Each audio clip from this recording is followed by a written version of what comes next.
so video 3. If you use the steam function and you put cold water in there, does it start counting down immediately, or does it count down from when it's hot water? It should start from the hot. So from when it's actually steaming the food? Yes. Okay. I'll double check that. Yeah, I told them many times, but I haven't tested.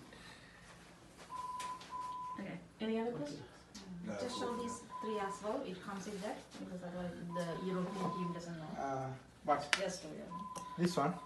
yeah, It's a measuring cup. Small measuring cup. Measuring cup, awesome. That's for a tamper. So if you use, you can use that especially on vacuum jug. If you want to tamper it, you can use that tamper.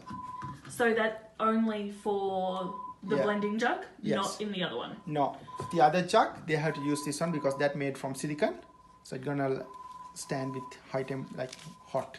And it's BPA free? Yes, that's BPA free. Okay. Are they easy to tell apart?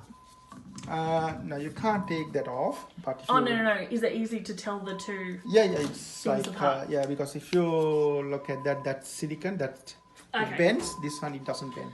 Okay. So that's silicone. It's like rubber. Awesome. Yeah. Hi, you've got the vinegar, it supports me.